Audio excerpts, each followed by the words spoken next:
Namaskar. Welcome to Prakash on Basics. I'm Prakash Zo, and we've been talking of Indian philosophy, that is Darshans, and the Pramanas that are used in Darshans.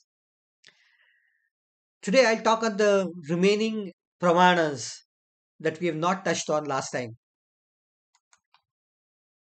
Please realize that this is a part of philosophy and logic, and it is a little intricate to follow. I suggest going back a little bit uh, and recapping and then coming back again, even during our lecture itself, uh, retracking or rewinding a little bit might help. Uh, Once the logic is clear, it's going to be joyous to understand that these things are something that we should have known long back. Um, it's fun to know them. Let's come to the third one. This is known as Upaman, and that's in English it is equivalent to analogy. Identify known similarity in unknown and thus gain knowledge of unknown is Upman. Now, how the previous knowledge has come or information has come is a different issue, and that's what is talked of in the comparison concept or the analogy concept, that is Upaman. Knowledge by resemblance. The word used is Sadrushya, and the pattern is known as Sadrushya or similarity. Pointing out this similarity and thus identifying something new is what Upaman talks of. We may not have personally seen or perceived, but if we know the similarity, then it is possible to identify the new object correctly and gain knowledge. This process is Upaman. Let's take a couple of examples. Um, I'm not talking of today because there are a lot of different sources. Let's say 100, 200 years ago, uh, a person was planning to travel to Africa. Um, so a friend tells him, uh, when you go to Africa, make sure that you see zebras, okay? He says, how? How are zebras? What's so special about them? How will I know what zebras are? He says, it's pretty simple. They're like horses. Same pattern, same body shape, but they have got black and white stripes. There are other animals like giraffes also, but then these zebras are pretty peculiar because they are separate. Now, the person has not seen zebras, but he has seen horses and he knows what black and white stripes are, and he can put two and two together and identify a zebra. If he sees a giraffe or a wild beast, his information does not match. So he, in spite of this mismatch, he can identify that these are not zebras. So there is no misinterpretation. That's how uh, this Upaman works. Uh, One of my foreign students, let's say, is sitting and talking to me on some topic, and I tell him that, look, uh, you must hear sarangi. It's a beautiful Indian instrument, Asian instrument, you could say, and its voice is plays very beautifully and so forth. The guy has never seen a sarangi, so he asks me, what is it like? So I tell him it's a stringed instrument. You use a bow to play it, and it has multiple strings, and it's like a violin or a fiddle, but the shape pattern is different, and a lot of knobs are there around, and there are no fret plates, uh, and it has a different musical note, and it is played with the help of your nails. Now, once he gets all this information, next time he goes to a music concert and sees somebody playing a sarangi, he can definitely identify what a sarangi is. You too, if you have never seen a sarangi, with this information, will be able to identify what a sarangi is. Today, of course, you have Google, you can just search it down. But what's important is the logic that you follow. This is knowledge obtained by upaman, comparison. And the knowledge itself that is obtained is known as upamiti, the knowledge derived from this process. Uh, Actually, in many of the linguistics in Sanskrit and many Indian languages, upaman is also an alankar or a figure of speech. It's more like simile that we talk of. And in in Sanskrit literature, upama kalidasasya, the similes and the examples given by Kalidas are exceptional. They are said to be gems of literature. There are many of them. Uh, I'll just talk of one. We'll go in when we talk of Kalidas and other stuff. I'll come back to them. But let's get the gist of what he's talking of. A swayamvar is when the princess selects her own husband. So there's a princess who's walking down the line with all those uh, kings and princes standing in row in front of her, and her minister is introducing each of the kings and the lords and the princes to her. And she comes back, she's walking with a garland to accept the prince or whoever it is. And as she comes, these people are pretty happy. And the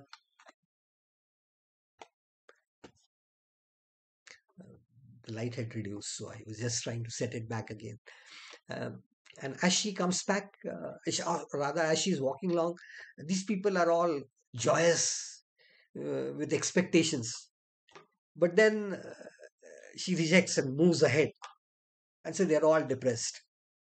Explaining this, uh, Kalidas says, it's like walking in a tunnel with a, mm, with a torch in hand, a burning torch in hand. It's all dark. And as the torch approaches, and there are the statue, if there are a number of statues in line, the statue is all brightened up as she approaches. And instant the torch bearer crosses over, the statue gets dark and is not visible properly. And that's exactly what happens to all these kings and princes as the princess passes forward. So this is a simile. This is comparison with information that we already know, and then we are trying to correlate it with an information that is being pointed out. So that's one of the pramanas, trying to get knowledge from previously known knowledge. This was the third of the pramanas. And the fourth praman is equally important, and it is known as Shabda Pramana or Aptavachan. This is verbal testimony. It is the word that is to be accepted as a proof. I mentioned this, I think last time, that it is self validation, or it could be similar to a testimony given by somebody or a certificate given by somebody saying that this is right and this is what is to be believed. Here, of course, the word apta in Indian languages many a times is referred to as a close relative. But in Darshans, apta is defined as the one who communicates exactly what he has experienced or observed faultlessly. So he is apta. The Shruti Granthas, that is the Vedas, uh, are a part of verbal testimony.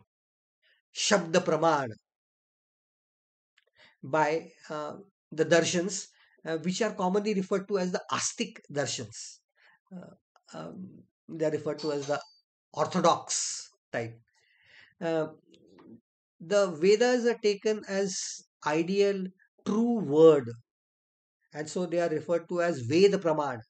And Veda Pramanya itself decides on what is astic, and those who do not believe in the authority of the Vedas are said to be the Nastic Darshans. So it's quite natural that the Gnostics would treat their own scriptures as their own verbal testimony, uh, a written word to be accepted. Um, the teachings of Buddha, which have been compiled in the three Pitaks, or the teachings of Mahavir that have been compiled, are all treated as uh, part of Aptavachan, which is actually Shabda Praman, that is, word that is to be believed. All transcendental knowledge that can be obtained is only in the form of Shabda Praman, that is in the form of Vedas. Information about Brahma and Triguna and Maya and Mukti and Swarga and Atma that we talked of long back are all associated with Shabda Praman. Please realize that Shabda Praman is not just a group of words. Individually, each word may be right, but collectively, if the word doesn't, if it doesn't form a sentence and make sense, it cannot be taken as a pramana. I could talk of the sun, the river, sorrow, music as four different words. They may be true individually, and everything will convey the necessary meaning. And I have previous references to understanding each of them. But collectively, the four words make no sense. So then, as a collective group, it does not convey the necessary meaning to be accepted as a praman. Individually, yes. Collectively, no. A lot of thought about this has been done by a number of other uh, darshans also. The sage Gautam, during his discussions, identifies two more subcategories in this Shabda Praman. He calls them as Drushtartha, the one uh, which has been experienced by an individual personally, and Adrushtartha, the one who has not personally experienced the knowledge source, but whose words or his statements can be taken to be reliable. For example, we talk this apta pramana, that is the praman that is given by an individual, uh, like Maya, Brahma, Punarjanma, as I mentioned, have been discussed by so many sages. And we have Shankaracharya and many other authorities who have written on them, or our own gurus who give a lot of information to us, or Mahavir or Gautam who have Gautam Buddha, of course, have given their own uh, views and experiences. They are to be treated as uh, drushtartha, experiences taken by these people themselves. Whereas it is possible that we as individuals may not be able to get some of this information on our own. We may not be able to have the experiences what these great people had. So, how do we get the knowledge associated with this? This knowledge, of course, is aptavachan, that is, information given by an individual whose word is to be believed. And then, whom to believe depends upon the individual who is to be treated as apta, a reliable source.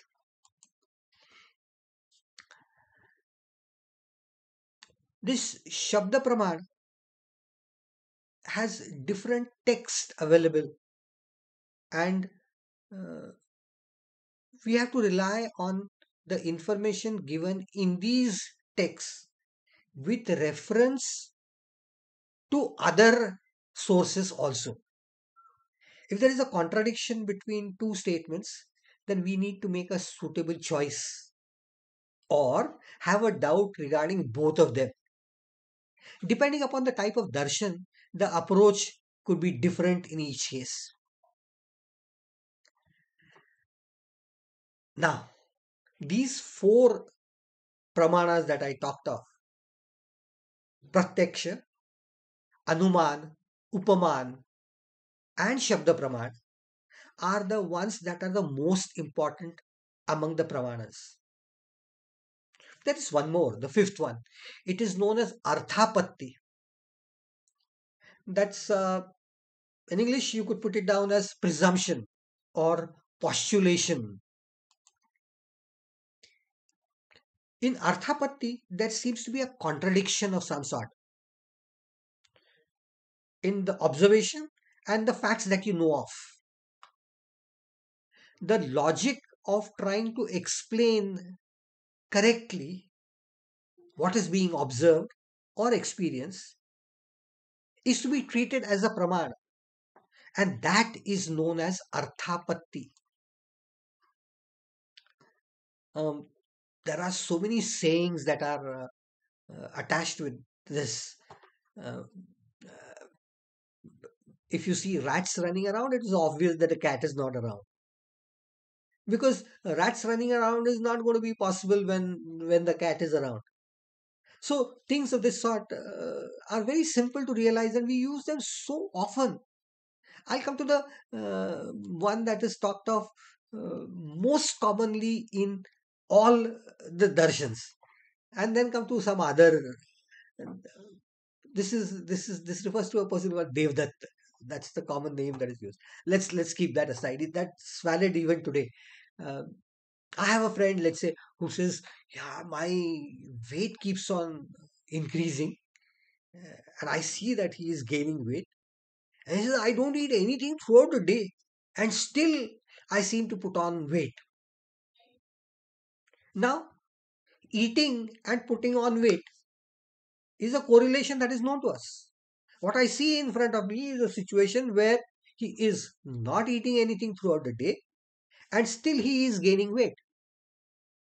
So, the logical conclusion correctly that I can infer is that he must be eating at night.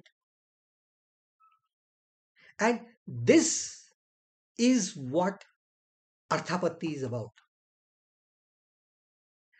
Our observations are backed by certain types of expected sequence or continuation or results.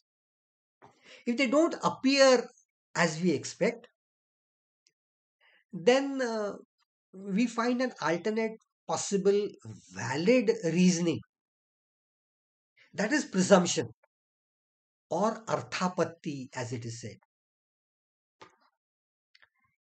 There could be extended additional results attached with this in the way we think, like for example saying that you gain weight only if you eat at night. That's not really true. So that is not the conclusion you can draw from what we are seeing. Or if you want to gain weight, you must eat only at night, even if I don't observe it in this particular case. But that's also not valid. So getting a valid and correct reasoning is what arthapatti is about. I There could be very simple situations. I'm standing below the building and call out to my friend who's staying on the top floor. And as usual, he doesn't come to the balcony for about 10-15 minutes. And then it's obvious that he's not at home. There's a clash between what I normally observe, and so I give a reason for it. A bus reaches my bus stop exactly at 8:30 every day. And today it's 9:30 and it is still not come. So my reasoning is very simple. It must have broken down. There must be a problem on the way. Now this is so simple to understand as arthapatti. That's what it is. Then sometimes then there could be clashes or contradiction between what you see and what you hear. And that has also been identified as a part and parcel of arthapatti. Uh, to gain true correct knowledge, you need to extend your ideas from all the information sources that you have And if it doesn't match, come to the right conclusion on your own. That is Arthabhakti. If I'm staying close to a river and somebody tells me, "Arey, the water level has risen very rapidly and it's as good as flood and the bridge is practically underwater." This is what I hear. So I go there to see and I find that the water level is normal. I have always believed what he has said and I have always found that what he tells me is right. But I don't see that happening now. So what I hear is different from what I see and what I expect. So it is obvious that I find a reason indicating that okay, the water must have receded very fast before I came, or the amount of water released from the dam must not have been so large as to cause a major rise in level. So this type of logic that is used to obtain a certain proof of what is happening is what arthapatti is. Uh, it could be a different situation. For example, I see a big, stout, heavy man, and so I expect him to behave and act in a particular manner. Ah, how are you? If he starts talking like this, I realize that there is something wrong. It implies two things: either he is eating something wrong that has caused trouble to his larynx and his vocal cords, or if I'm a doctor, I know that his larynx size must it does not match with his rest of the growth, and so his vocal cords must be smaller. Or maybe he is trying to strain himself under some case, and that has resulted into this change in voice. Why? Because when I see a big fat person, heavy, large person, I expect his voice to be of a particular level. It doesn't match. If it doesn't match, I go about and give a suitable reasoning for it. And that process is what Arthapatti is. This was the fifth one. Uh, Please realize that Arthapatti is circumstantial knowledge. There is another possibility, and that is the sixth one. Uh, it is known as Anupalabdhi. It is translated as non perception or non cognition. It's a little confusing.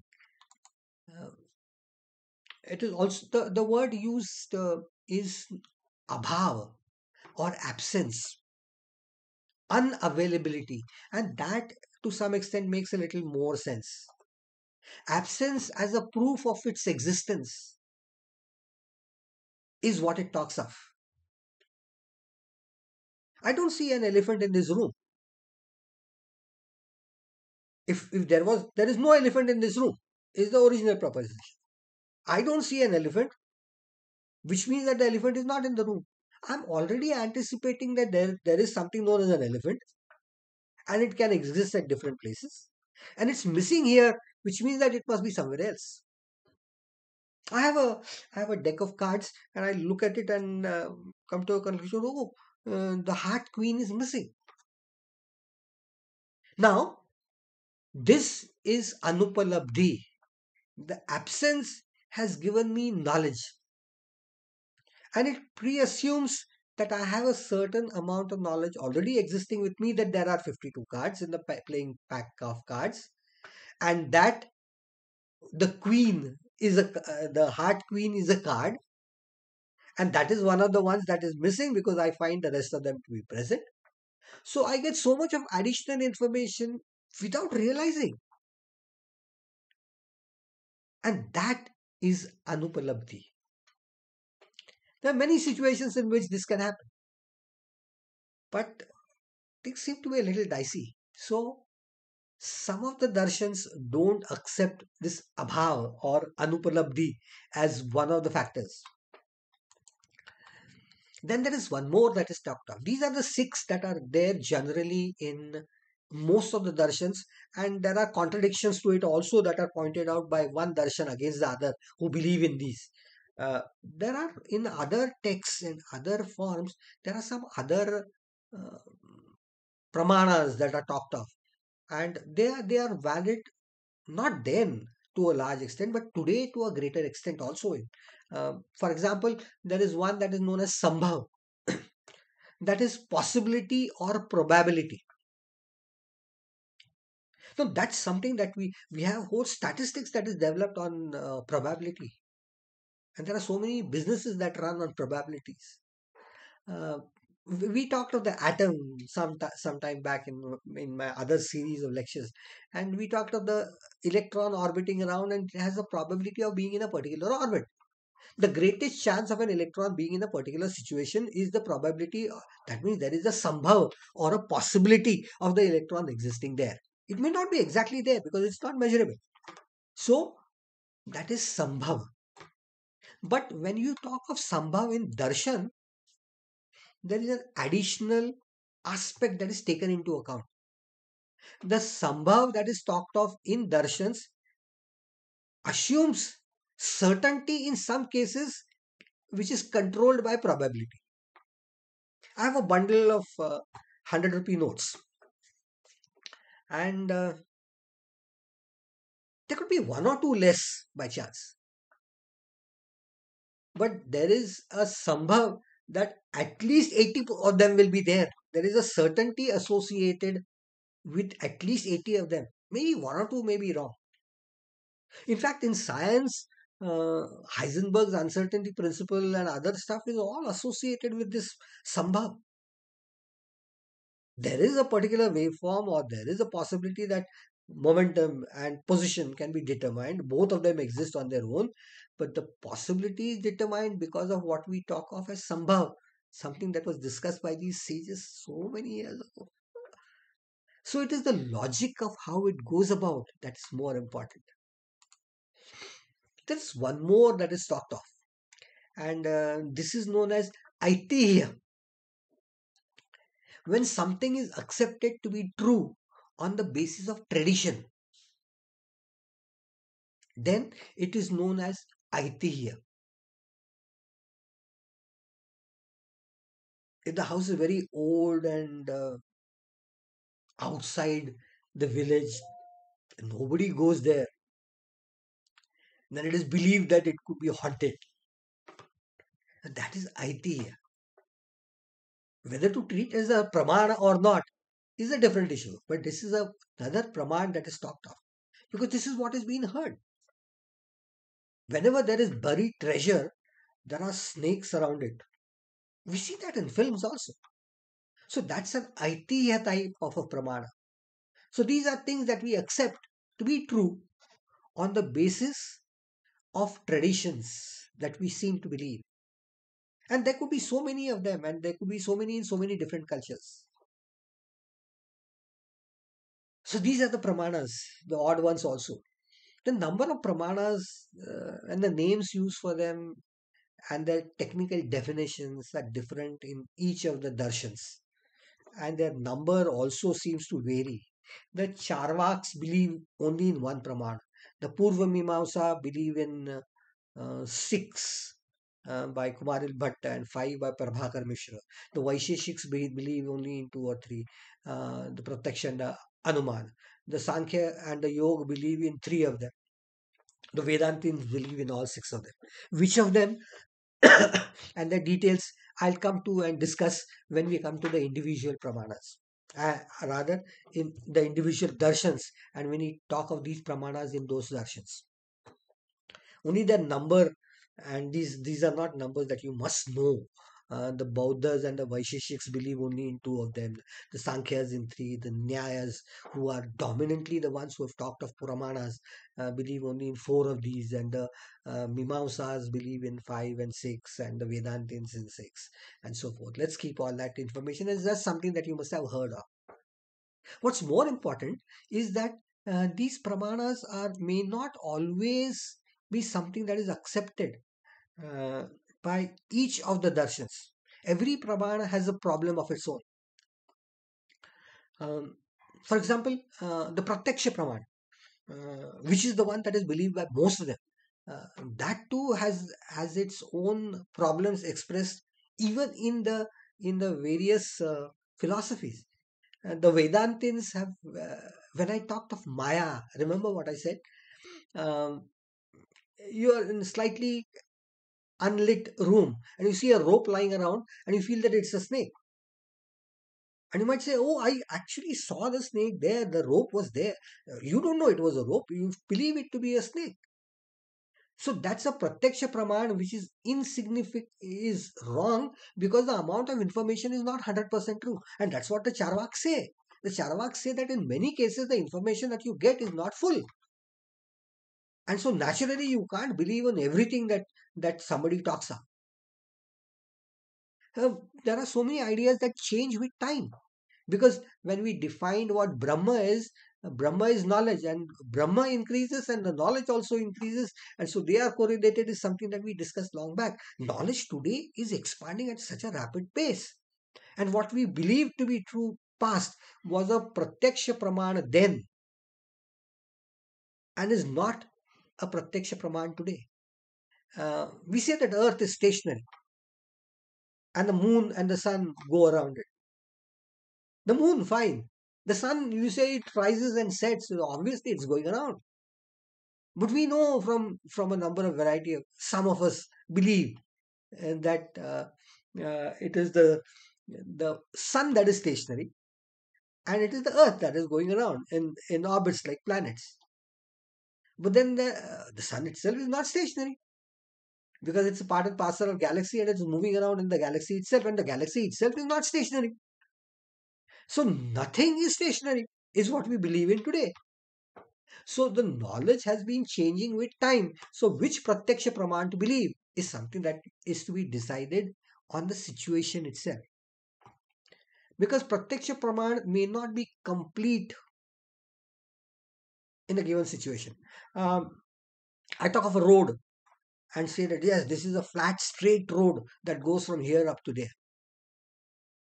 But there's a fallacy in this statement because the road is on earth and we say that the earth is round. So when do I say that it is a straight road? And when do I say that it is on the earth which is round? Is relativistic. And that are the are some of the problems that are quite obvious in the Pramanas. Um,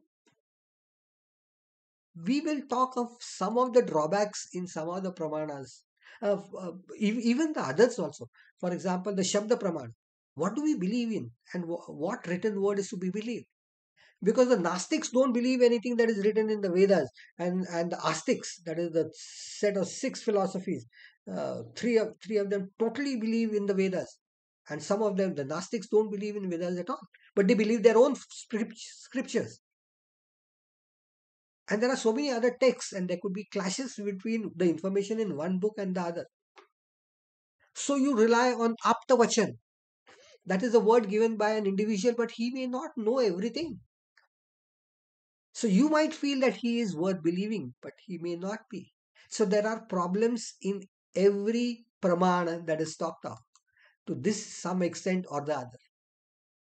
Please realize that this is what information that was discussed by these sages in a variety of texts, analyzing the way in which we think and accept proofs as pramanas.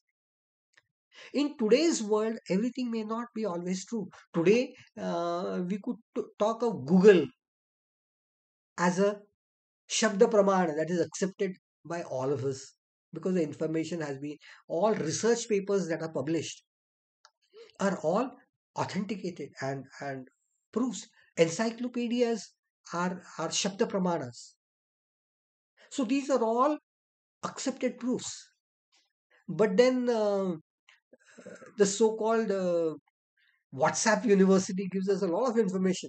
That is not a praman because that may not be true. Many of the news channels make so many comments, and all these may not always be true. They may be biased. Newspapers print biased material. So whether to take them as pramana or not is for an individual to decide on his own level. Whether to take it as an aptavachan or not, or to apply arthapatti and try and interpret the correct information from the information that is being given. So this is how pramanas work. I've talked of the basic six plus a couple of others that are there and referred to in some other texts. See how you use them in your life. Realize that this information has been compiled and interpreted, and a lot more than what I have just talked of, because I have talked only of the basics. All the logic that is to analyze all this is pretty complex. Um,